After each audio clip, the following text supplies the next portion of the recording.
जिस्म के पुजारी जो हैं वो अपनी हवस मिटाने के लिए ये भी नहीं सोचते कि सामने वाला किस हालत में है।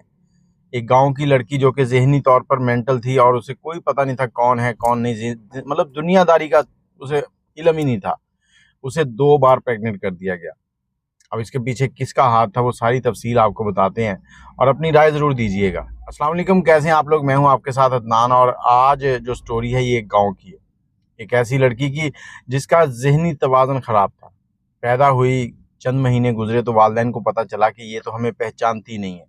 लेकिन वालिदैन को उससे बहुत मोहब्बत थी, घर की लाडली बेटी थी वो और वक़्त के साथ-साथ वो बड़ी होती गई। पूरा गाँव उससे मोहब्बत करता था, किसी के भी घर चली जाती, किसी के घर से कुछ भी उठा के खा लेती, जैसे मर्ज़ी हँसती, खेलती, कोई उसे नहीं रोकता था।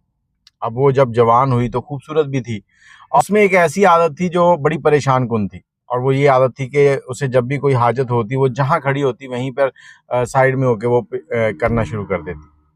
अब दुनिया में कहते हैं कि जहाँ अच्छे लोग हैं वहाँ बुरे लोग भी होते हैं। तो इसी तरह से इस पर कुछ बुरे लोगों की नज़र पड़ना शुरू हो गई। जैसे-जैसे ये जवान हो रही थी लोग इसको बैड टच करते, कोई ठरकबाज़ी के चक्कर में कुछ करता, कोई कुछ करता। अब एक दिन पता चला कि ये पेट से है, इसको उल्टियाँ आ रही थी, इसकी माँ ने डॉक्टर के पास लेके गई कि ये बीमार है। डॉक्टर ने जब चेकअप किया तो डॉक्टर कहती कि ये तो हामला है।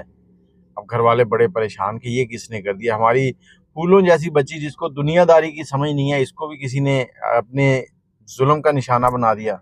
दरिंदगी इसके ऊपर भी दिखा दी। आखिरकार वालिदैन ने उसका अबॉर्शन करवाया, अबॉर्शन करवाकर और कुछ मोहल्ले के लड़के थे जो शरारती थे, उनके ऊपर इनको शक था, उनके नाम पुलिस को दिया और उनको पकड़वा दिया। पुलिस उनको ले गई, दे डंडा सोटा चलाया और वो बेचारे चीख-चीख कर कस्में उठा-उठा कर कहते थे कि ये हमारी बहनों जैसी, हमने ऐसा काम नहीं किया। आखिरकार पुलिस ने जब तफ्तीश मुकम्मल की तो उन्होंने इनको बताया कि ये लड़के इस काम में शामिल नहीं हैं। तो घर वालों ने कहा ठीक है आप इनको छोड़ दें। लेकिन जब किसी की चोरी हुई हो ना तो उसके लिए सारे ही चोर होते हैं। और एक ऐसी बच्ची जिसको दुनियादारी की समझ नहीं है, जिसको सिर्फ़ इतना पता है कि मैंने कुछ खा लेना है या पी लेना है, बस यही मेरे लिए है। माँ-बाप के साथ उसका वो लगाव तो है लेकिन उसको नहीं पता माँ-बाप क्या होते हैं। अब वो लड़के आ गए और लड़के अपनी तालीम में मशगूल हो गए और तकरीबन 6 महीने गुज़रे। अब होता क्या था? होता ये था कि लड़की को इसके बाद घर वाले जो है ना वो घर पे बांध के रखते। लेकिन जब कहीं लड़की को मौका मिलता वो लड़की घर से निकल जाती और रिक्शे वगैरह में बैठती, कभी इस गांव कभी उस गांव घूमती रहती। कहीं से सेब खाया, कहीं से कुछ उठा के खाया, कहीं से कुछ उठा के खाया और अब ये लड़की दूसरी बार प्रेग्नेंट हो गई थी। घर वालों की जो परेशानी है वो और ज़्यादा बढ़ गई। घर वाले जो हैं बड़े परेशान हुए कि ये हमारे साथ क्या हो रहा है। इस बार उन्होंने कहा कि ये लड़के जो थे ये भी शामिल नहीं थे। उन्होंने खामोशी से अबॉर्शन करवाया और इस बार बड़ी सख्त पहरा लगाया लड़की के ऊपर, उसको जंजीर के साथ बांध दिया कि ये बाहर नहीं जाएगी। लेकिन फिर भी कभी-कभी वो निकल जाती थी।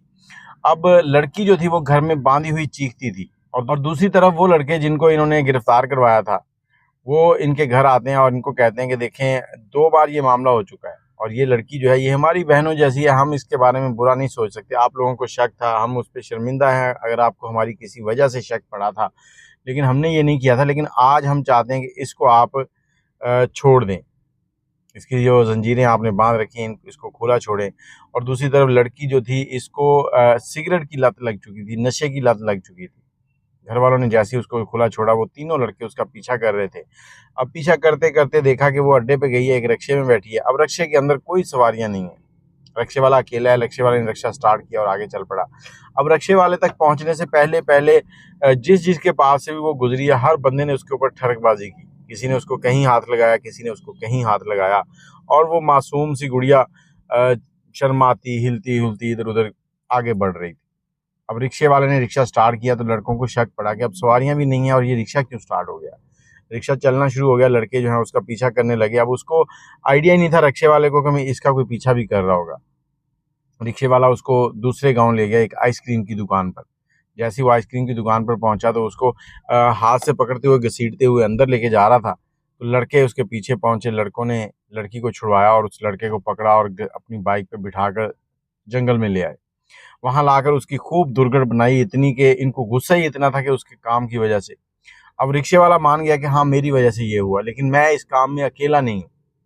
उन्होंने पूछा कि कौन-कौन है तुम्हारे साथ? तो रिक्शे वाले ने बताना शुरू किया कि मेरे साथ 3 से 4 लोग और हैं, जो इसके साथ ये सब कुछ करते हैं, और वो वहीं पर बैठे हुए हैं अंदर।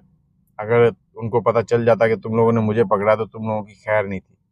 अब ये लड़के समझ गए कि वहाँ पर लोग ज़्यादा हैं, तो इन्होंने क्या किया कि इन्होंने पुलिस को कॉल किया और उसके घर वालों को कॉल की, लड़की के, उनको बुलाया। पुलिस ने आकर बयान लिया। बयान लेने के बाद अब क्या हुआ कि पुलिस गई वहाँ पर, रेड, नौजवानों को गिरफ्तार किया जो इस मामले में वकूए में शामिल थे। एफआईआर होगी। एफआईआर के चंद दिनों के बाद इन सब लड़कों की जमानत हो गई, और जमानत होने के बाद ये लड़के जो है अपना बदला लेने के लिए इस लड़की को ढूंढने लगे। लड़की जो थी, अब घर में उसको बड़ी सख्त तरीके से कैद किया गया था कि वो बाहर ना निकले। लेकिन एक दिन लड़की नशे की आदी हो चुकी थी। वो पहले उसको सिगरेट वगैरह नशा भी पिलाते थे। अब वो देखती है कि बाहर निकलती है, एक लड़का उसको इशारा कर रहा है सिगरेट का। ये वही लड़का था जो इसके साथ पहले ज्यादती कर चुका था। अब ये लड़की उसके पीछे पीछे गई, साथ ही खेत था, खेत के अंदर सभी लड़के मौजूद थे। वहां पर उन्होंने इसके साथ ज्यादती की, और ज्यादती करने के बाद इसका गला काटा और इसको कत्ल करके फरार हो गया।